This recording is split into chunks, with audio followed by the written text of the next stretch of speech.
Dating would make things weird between us. She laughed when I confessed my feelings, so I smiled, wished her well, and started dating again.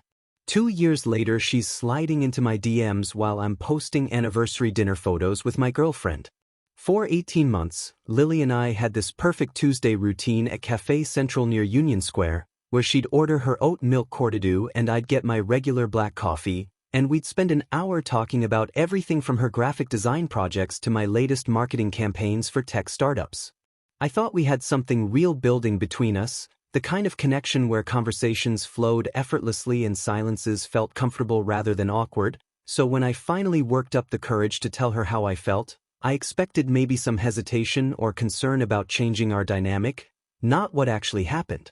"Lily, I've been thinking about this for months," I said, leaning forward across our usual table by the window, my heart hammering as I watched her scroll through design portfolios on her laptop. "I really care about you, and I think we could be something special together."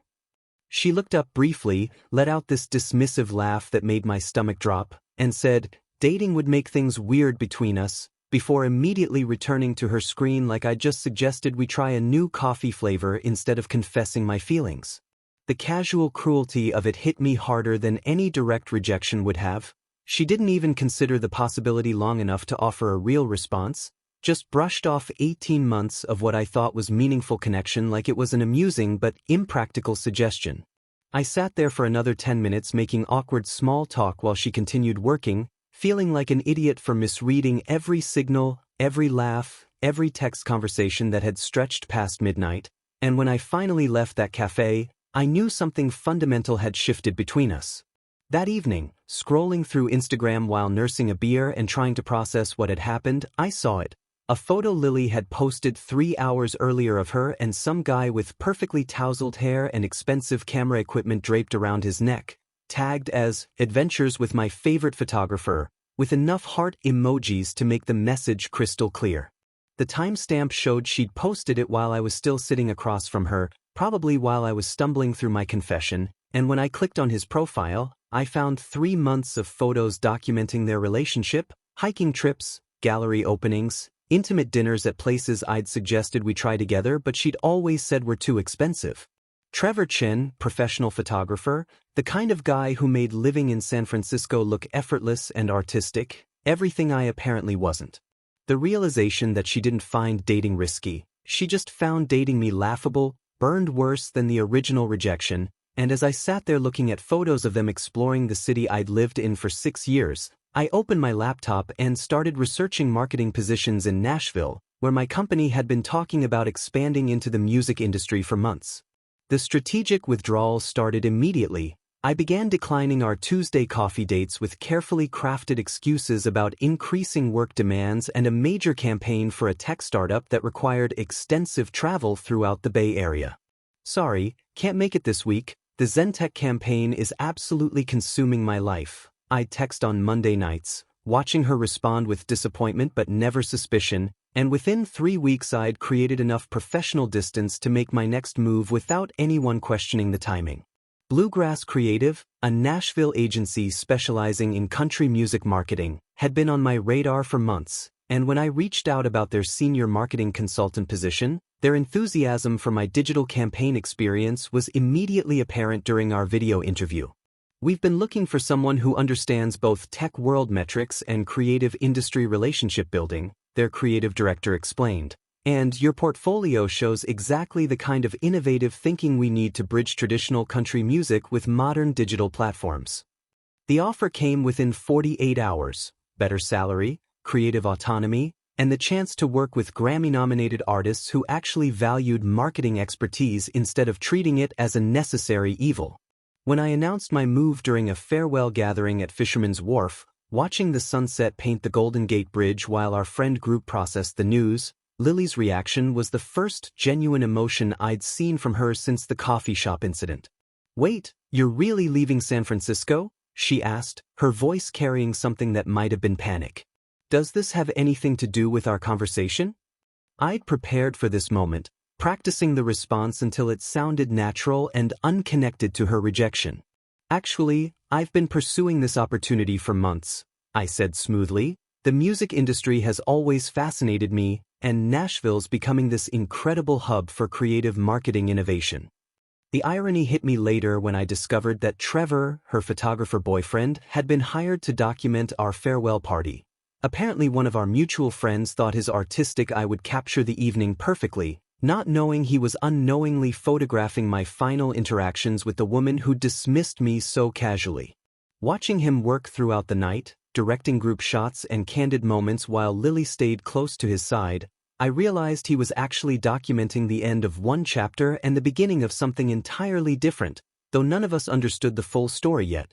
The photos he posted later showed me laughing with friends, looking genuinely excited about my future, and in every single image where Lily appeared, her expression seemed thoughtful and slightly troubled, like she was beginning to process what my departure actually meant for the comfortable dynamic she'd taken for granted. Nashville hit me like a revelation. Within 2 weeks I was volunteering at the Music City Animal Rescue on weekends, joining a hiking group that explored Tennessee's state parks every Saturday, and throwing myself into Bluegrass Creative's world of emerging country artists who actually appreciated fresh marketing perspectives instead of treating consultants like necessary evils. My first campaign was for a 22-year-old singer-songwriter from Kentucky whose acoustic style needed digital strategy to reach younger audiences, and watching her streaming numbers climb from my targeted social media approach felt more satisfying than any tech startup campaign I'd managed in San Francisco. You understand the balance between authentic storytelling and data-driven targeting, my creative director Marcus explained during my 3rd week. Most consultants either push too hard on metrics or get lost in the romance. You're finding the sweet spot. The work challenged me in ways I hadn't expected, requiring deep dives into music industry relationships while building campaigns that honored artistic integrity, and every day felt like learning a new language where creativity and analytics finally spoke to each other. Meanwhile, Lily had started texting me regularly about her photography adventures with Trevor and ongoing frustrations with her graphic design firm, apparently expecting our old dynamic to continue across 2,000 miles like nothing had changed. Trevor got this amazing assignment shooting a wedding in Napa, but the couple is so demanding about every single detail. She'd text, followed by, "My boss rejected my latest concept again.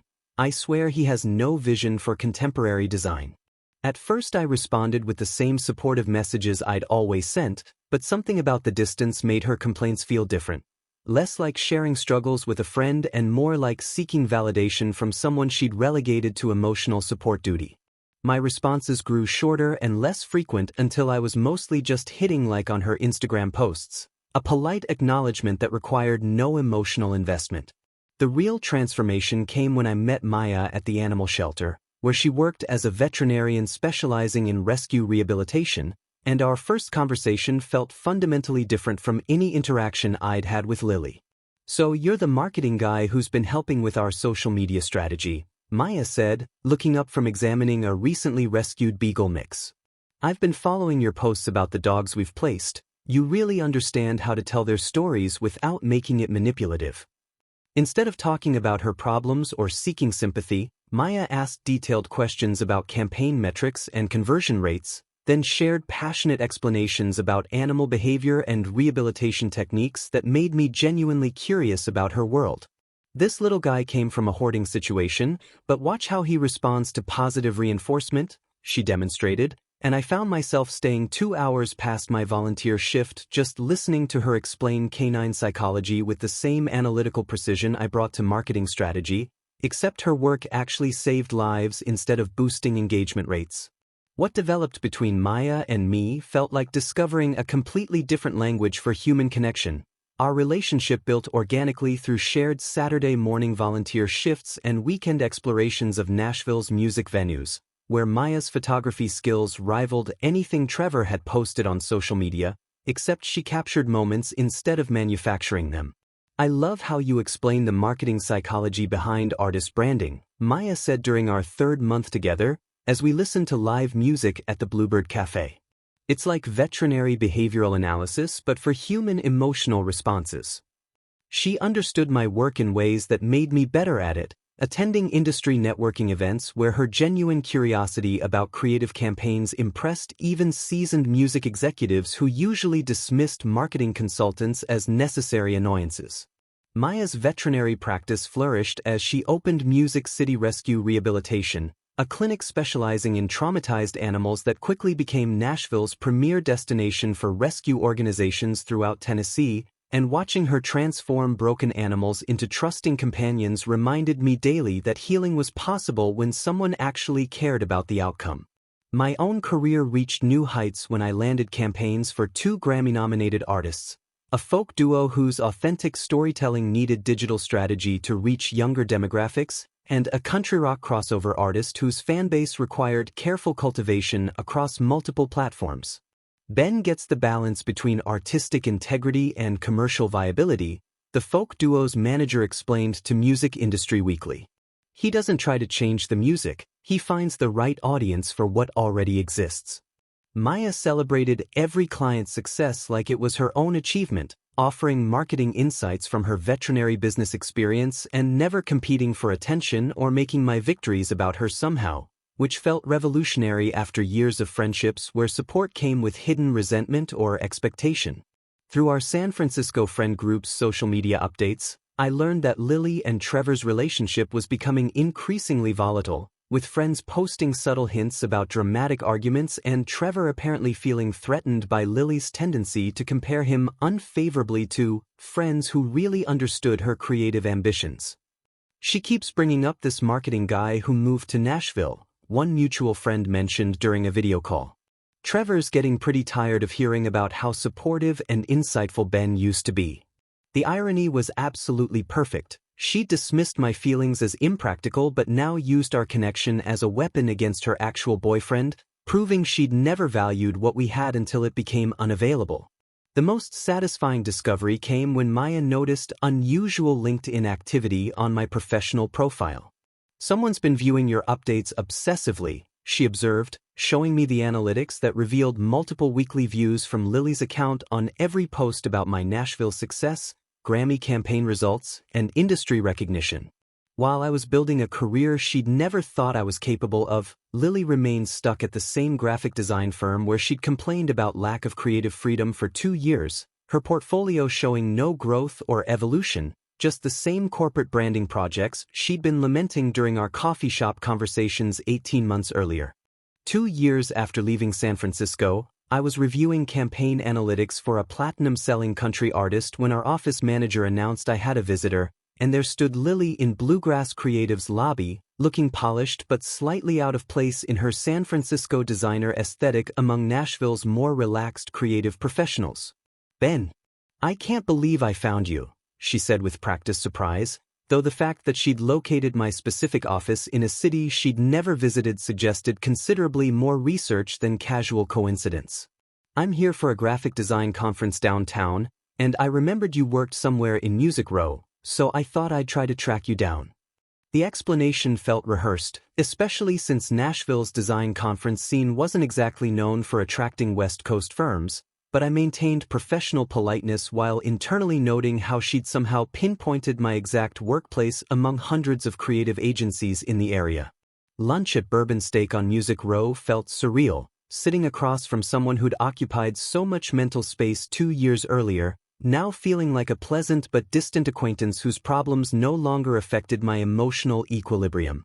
"So tell me everything about Nashville life," she said, leaning forward with the same intensity she'd once brought to complaining about her job, but I found myself mentioning Maya naturally throughout the conversation, describing our weekend hiking adventures and her veterinary clinic's success with rescue rehabilitation programs. "Maya sounds lovely," Lily said, her smile tightening slightly. "But don't you miss the energy of San Francisco? The cultural sophistication? The real opportunities?" The condescension in her voice reminded me exactly why I'd felt so small during our friendship. Her assumption that Nashville represented some kind of professional downgrade rather than the career breakthrough it had actually become. "Nashville is exactly where I belong," I said with finality that seemed to catch her off guard. "The music industry here values authentic creativity over manufactured trends. My clients actually respect marketing expertise, And I've built something meaningful with someone who sees partnership as mutual support rather than convenient emotional labor. Her face shifted through several expressions: surprise, calculation, something that might have been genuine regret, before settling on forced brightness as she realized my emotional distance wasn't strategic but complete.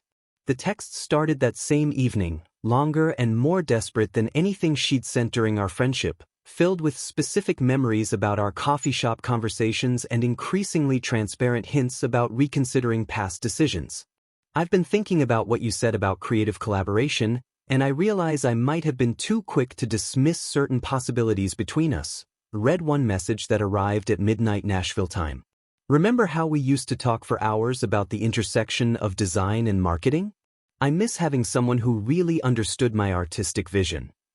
When I responded with brief, polite acknowledgments that treated her messages like professional correspondence, she escalated to manufactured emergencies designed to force longer conversations. "Ben, I need your local expertise urgently," she texted one Tuesday morning. "My firm is seriously considering opening a Nashville branch, and they want me to lead the market research since I have connections here. Could we set up a call to discuss the creative landscape?" The desperation was almost painful to witness, but I'd learned enough about manipulation tactics to recognize the pattern, so I responded with clinical professionalism. "That sounds like a great opportunity for your firm. I'd recommend contacting the Nashville Chamber of Commerce for comprehensive market analysis. They have excellent resources for companies considering expansion."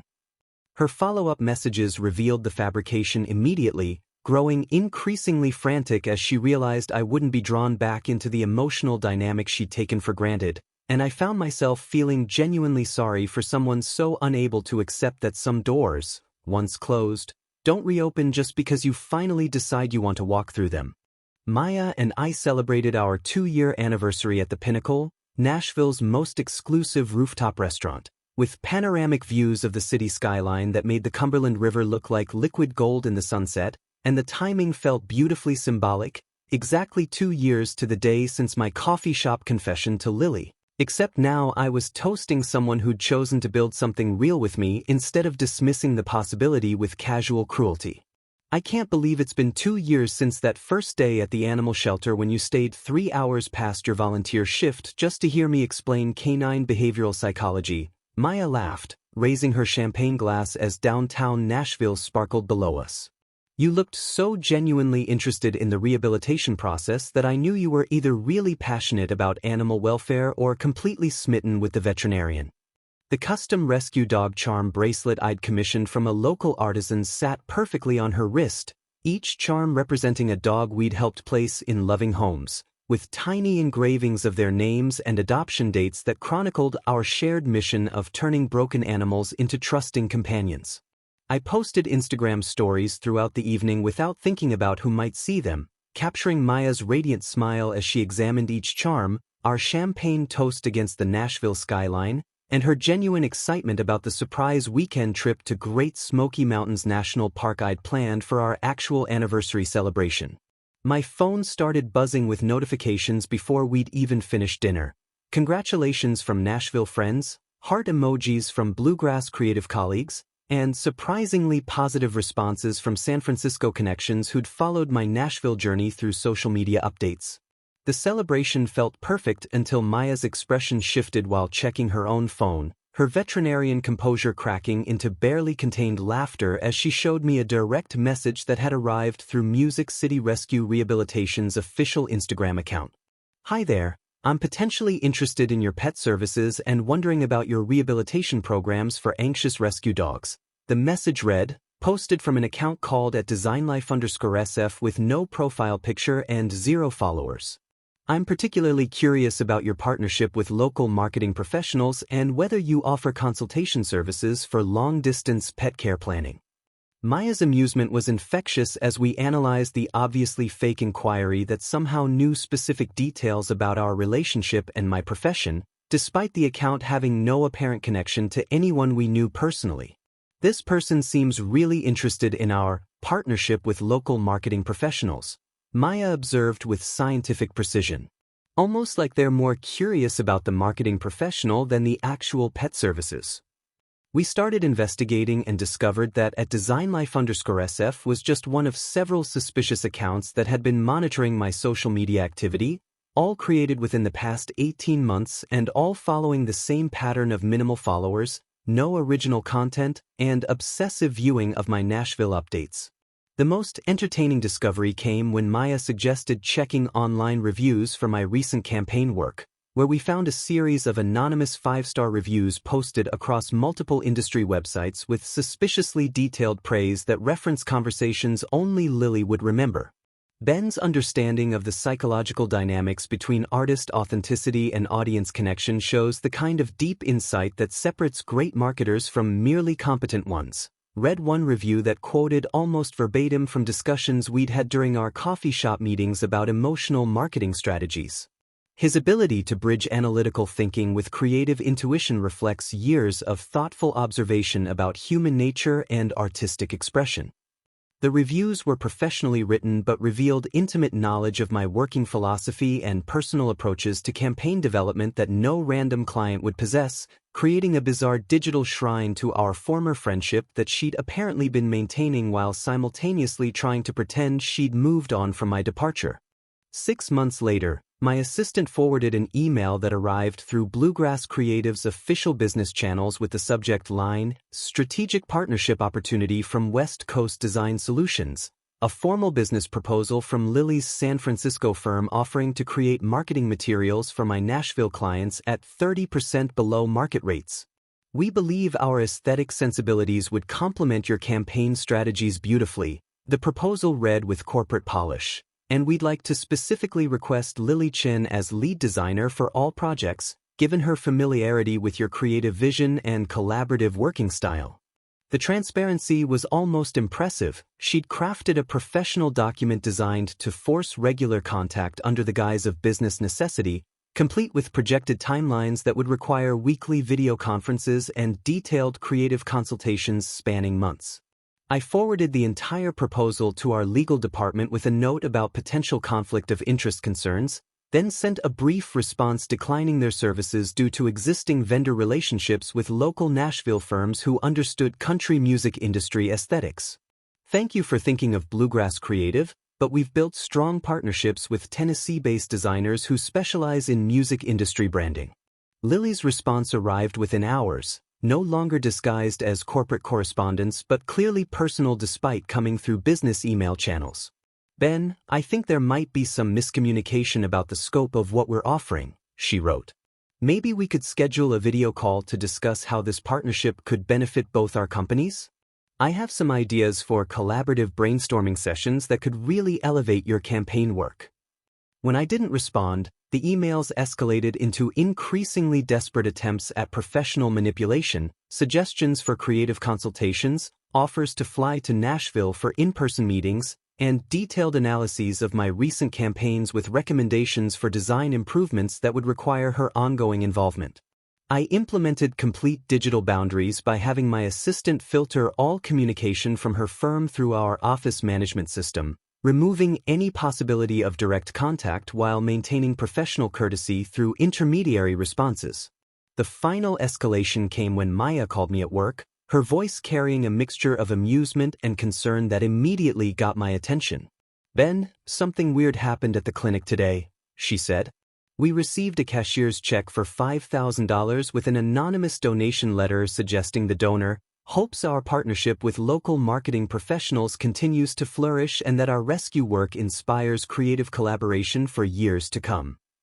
The letter was typed on expensive stationery with no return address, but the phrasing felt unmistakably familiar, specifically the reference to creative collaboration and the oddly specific hope that our partnership would continue, language that echoed Lily's recent business emails almost exactly. She'd escalated from digital stalking to attempting to buy her way back into my life through the woman I loved, trying to force gratitude and connection through Maya's veterinary clinic that she couldn't achieve through direct contact with me. That evening, I sent one final message to Lily's personal email address, making my position absolutely clear with the kind of direct communication that left no room for misinterpretation. Lily, any further attempts to contact me directly or indirectly, including through business proposals, anonymous donations, or third parties, will be considered harassment and reported to appropriate authorities. I've moved on completely, built a life I love with someone who values me, and I need you to respect that finality. I blocked her across every platform, implemented additional security measures for Maya's clinic, and felt genuinely relieved when weeks passed without any suspicious activity, finally free from someone who'd taken 3 years to realize she'd dismissed something valuable and would apparently spend forever trying to reclaim what she'd never actually wanted in the first place.